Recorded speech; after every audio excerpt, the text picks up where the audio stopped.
রাস্তা অনেক ভাঙ্গিয়া গেছে, গাড়িগুলো চলতেও আছে না। বেচা কিনা বন্ধ, মানুষ আইতেও পারে না পানি লাগি। শালটিকর গোয়াইনঘাট আন্ত উপজেলা সড়কে চলছে নৌকা। সড়কের ওপর দিয়ে পানির স্রোত বয়ে যাচ্ছে। সেই সড়ক দিয়ে যানবাহনের চলাচলের চেষ্টায় ভেঙে চৌচির হচ্ছে সড়ক। ভোগান্তিতে রয়েছে উপজেলাবাসী। রাস্তা অনেক ভাঙ্গিয়া গেছে, গাড়িগুলো চলতেও আছে না। অনেক গাড়িগুলো পানি নষ্ট হয়ে গেছে। মানুষের খুব কষ্ট হইতেছে আপ ডাউন, নৌকা দা কোন ইয়া দা আইতেছে।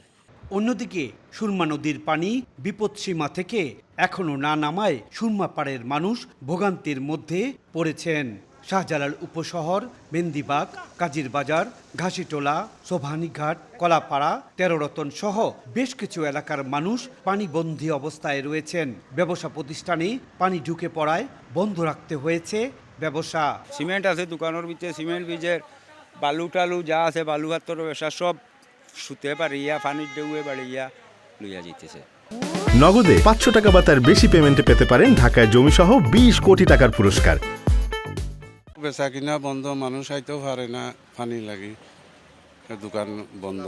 2022 সালের ভয়াবহ বন্যার পর সুরমা নদী খননের উদ্যোগ নেয় পানি উন্নয়ন বোর্ড, কিন্তু সেই কাজ শেষ না হওয়ায় সুরমার পানি পার উপচে নগরীর পথঘাট, বাসাবাড়ি ভাসিয়ে দিচ্ছে।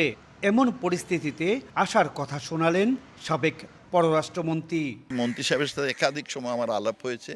আজকেও সকালবেলা এই সাথে যারা ইঞ্জিনিয়ার সম্পৃক্ত তাদের সাথে আমি মিটিং করেছি এবং আশা করি যে আমরা এই অ্যাটলিস্ট এই কাজটা আমরা শেষ করব। তারা বলছেন 30শে জুনের মধ্যে এই অর্থ বছরে শেষ করে।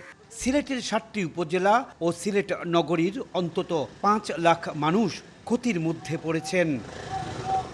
সার্বিক বন্যা পরিস্থিতির কিছুটা উন্নতি হলেও 5 দিন ধরে বন্ধ রয়েছে সিলেটের সঙ্গে গোয়াইনঘাটের সড়ক যোগাযোগ। এ অবস্থায় উন্নতি হতে আরও কয়েকটি দিন লেগে যাবে বলে মনে করছেন পানি উন্নয়ন বোর্ড।